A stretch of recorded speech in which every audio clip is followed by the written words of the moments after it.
Now, we want to talk about the Cro-Magnons of Atlantis. Now, most evolutionists, scientists, geologists would say these are bold claims that aren't backed by science, but are they really bold claims? It's not that outrageous to see that the Azores Islands would have been a landmass during this time period.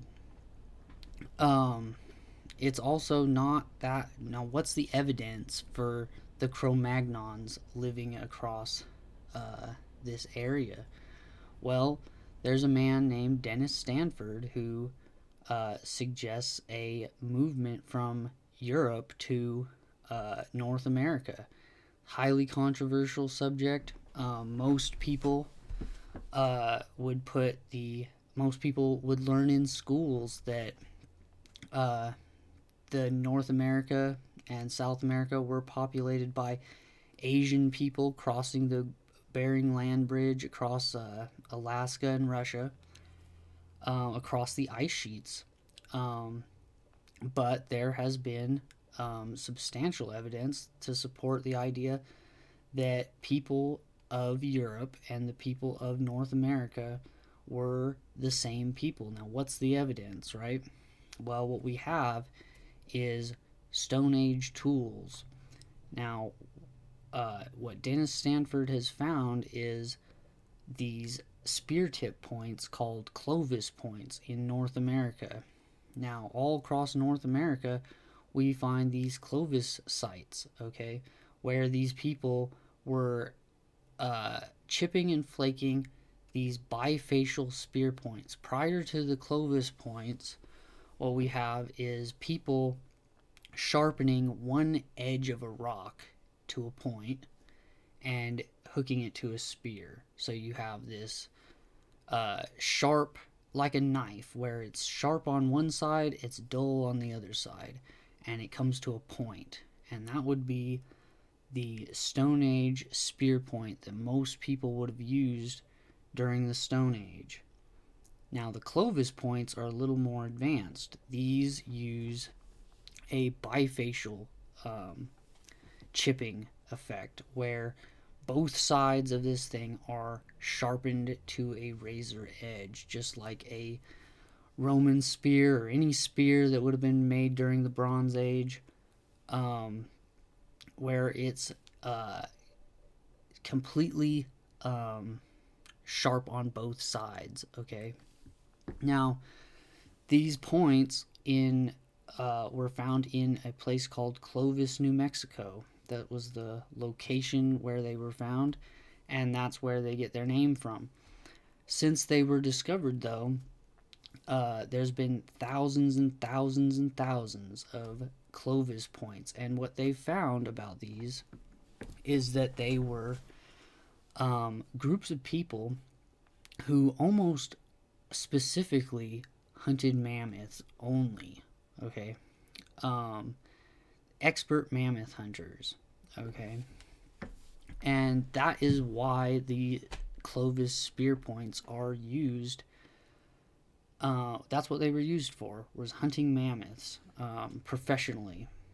Now, obviously, people have been hunting mammoths for long periods of time before these people developed this technology, but they would have been hunting them for survival, for meat, and it would have been a very ambitious thing to do, hunt a mammoth, when you could just hunt a deer or some smaller animal for its meat. Um, when you're hunting elephants and things of this nature with spears, it becomes very dangerous. So, high risk thing to do. But these people who built the Clovis tips seem to have it down, and we can look on maps and see that they had spread from the east westward.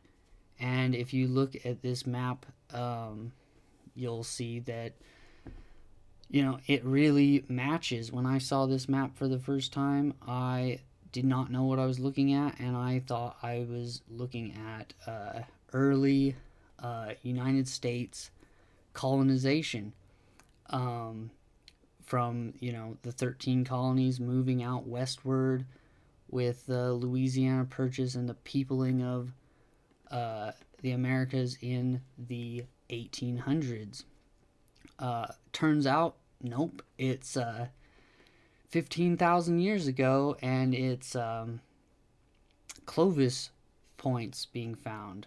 So these are the locations of the Clovis Points, and you'll see that they are very dense around the Appalachian Mountains, and they fan out towards the west. This would suggest that these people came from the east and moved towards the west, contradictory to science, contradictory to the ruling model that people came from Asia moving into the North Americas, or the Americas. Now, these are not the only spear points that match. There's a spear tip that matches these exactly, which is the Solutrean spear points that were found in Europe. Now, these spear points are exactly like the Clovis points, with a small variation on size. But the Solutrean points are cut the same way and have a bifacial spear tip. Okay. Now, both of these were found on two different continents separated by an ocean that you could not cross without having some sort of a landmass connecting the two, or in between the two, so that you could get from one to the other.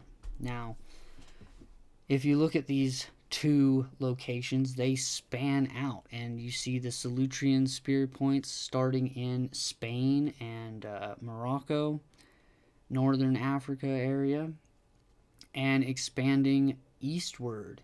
And we find the Clovis points in North America starting east and working their way westward.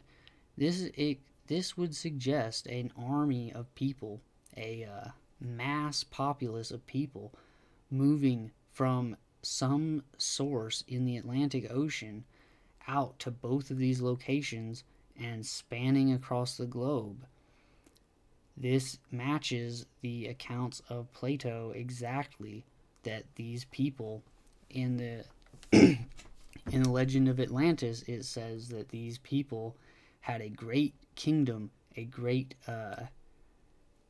navy, and a great civilization that existed on an island in the Atlantic Ocean, and that these people expanded out. They decided that they were better than everybody else, and they decided to try to conquer the world, and they went on conquest. It's said in the Timaeus that these people had become vain and had wanted to expand their lands, so they went on conquest. Now, it's also said in the Timaeus that the gods did not like this, and they decided to punish the Atlanteans for their arrogance.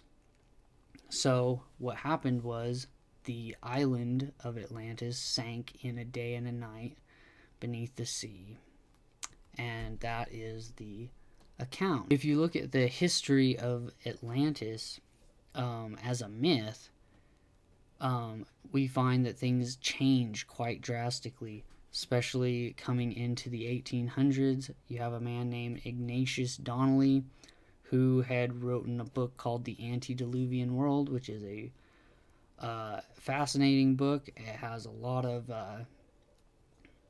interesting concepts in it that seem very plausible, but it also has a lot of fantasy and stuff. And what we see at this point in time is that, as the Industrial Revolution comes in and people start building trains and planes and cars and all these different technologies, Atlantis becomes a culture that had trains and planes and cars and all of this stuff. And the more advanced we get as a people, the more advanced Atlantis becomes in our legends, because they want to convey this idea that there was a past civilization that would rival our own.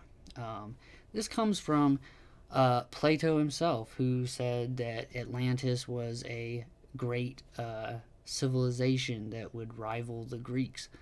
But the Greeks, you got to remember, 9,000 years ago, there were no Greeks. There were only the ancestors of Greeks, okay?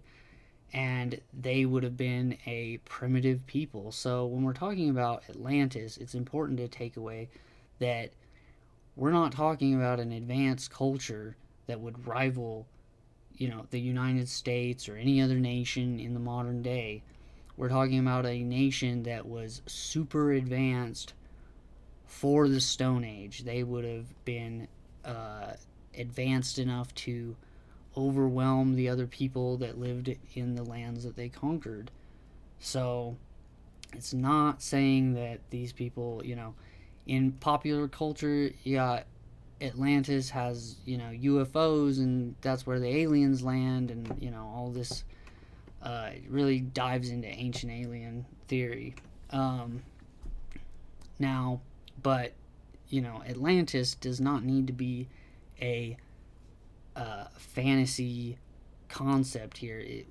What they were talking about in Plato's books is a advanced culture for the time. And 9,000 years ago, from his time, we're talking Stone Age, so it's Clovis Points, it's bifacial spear tips. They were hunting mammoths. They used clothing. They probably had more advanced clothing than other people at the time. And these would have been major advantages. So, yeah, the Cro-Magnons of Atlantis. That's, much more plausible. Now, I'm not saying that these people weren't extremely advanced. We'll talk about how advanced these people got as we go, but it's not the industrial civilization that people would like to fantasize about. Now, talking about Atlantis, where's the evidence for Atlantis? Well, the Clovis Points are where we get them in America. The Solutrean Points are where we find them in Europe. Now, the Cro-Magnons, we find that they had an advanced art that they would create in the caves of Europe. We find that they had sculptures. We find that they had an advanced culture and a most likely a religion of their own. Now, we're going to be talking about paganism. The pagan cultures across the world, from the Aztecs in the Americas, the Egyptians, the Greeks, Romans, the Babylonians, Sumerians, Indians. That would be Indians from India, okay, but also Native Americans. And these people all have a very fascinating religion. They all have different religions, but all of their religions match each other. There are almost always 7 major gods and a bunch of sub-gods that are the descendants of the gods. And most of the time they are the exact same gods. They are the gods of the planets, which are the known planets, which would have included the Sun, the Moon, Jupiter, Mars, Venus, Saturn, Mercury. These are the 7 known planets of the ancient world. And all of the religions all around the world that are all pagan share these same gods. And most of the time they would just travel from one place to another, and they would, associate, Ra. I believe it's Ra that's the sun god of Egypt, and you have Apollo, who's the sun god of Greece.